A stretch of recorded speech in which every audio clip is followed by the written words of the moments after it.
আমি যিকোনো বস্তু যোনটো আমি ফ্ৰীতে এচিভ কৰোঁ ন সেইটোৰ একচুৱেলি কোনো মূল্য নাই আৰু ভেলু নাই এটা টাইমত গৈ পিনি সেইটো আমি মানে কোনো কদৰে নকৰোঁ তাৰ কাৰণে মই কৈছোঁ যদি কোনোবা ষ্টুডেণ্টে ক্লাছ 10 হওক বা ক্লাছ 12 হওক সেই এনেকুৱা বৰ্ড এক্সামত যদি কাৰোবাৰ পৰা চাই পিনি কিবা মাৰ্কছ এচিভ কৰে ঠিক আছে ইয়াতে ৰিজাল্ট আহে মানে এনেকুৱা যদি পাৰ্চেণ্টেজ পায় 80% পায় 90% পায় মই পাৰ্চনেলি কৈছোঁ সেইটো একদম কাম নোহোৱা পাৰ্চেণ্টেজ আৰু সেই যোনে এচিভ কৰিব সেই পাৰ্চেণ্টেজটো পিছত গৈ পিনি এটা টাইম আহিব নিজে এটা মানে এনেকুৱা লাগিব আৰে সেইটো খালি নামত সেইটো পাৰ্চেণ্টেজ মানে কোনো কাম নোহোৱা পাৰ্চেণ্টেজ তাৰ কাৰণে মই কৈছোঁ কিয় কাৰণে এইটো কাম নোহোৱা পাৰ্চেণ্টেজ সেইটো ফ্ৰীত পাইছিল নিজে মেহনত কৰি পোৱা নাই আৰু যোন ষ্টুডেণ্টে ডে নাইট পূৰা মেহনত কৰি মানে পৰীক্ষাত পূৰা ভালকৈ লিখি পিনি যেতিয়া ৰিজাল্ট আহিছে 80% 90% এচিভ কৰে সেইকেইটা কোনো কাদৰ হয় কিয় কাৰণে এইটো মেহনতৰ ফল হয় তাৰ কাৰণে মই কৈছোঁ সদায় তোমালোকে মেহনত কৰি এচিভ কৰিবা শ্বৰ্টকাট তৰিকা কেতিয়া এপ্লাই নকৰিবা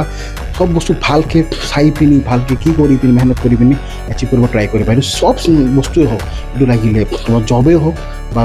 বিভিন্ন কিবা পাৰ্চেণ্টেজ হওক বা লাইফত নিজৰ কিবা কিবা গ'ল হওক ঠিক আছে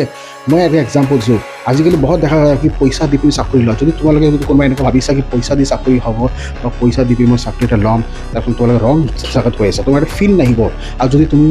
যদি পূৰা মেহনত কৰি পিনি ডে নাইট এক কৰি পিনি যদি চাকৰি এটা পাই যোৱাৰ পিছত তোমাৰ এটা ভিতৰত কিবা ছেটিছফেকশ্যন লাগিব কি না মই মোৰ মেহনতৰ বলত মই এটা চাকৰি পাইছোঁ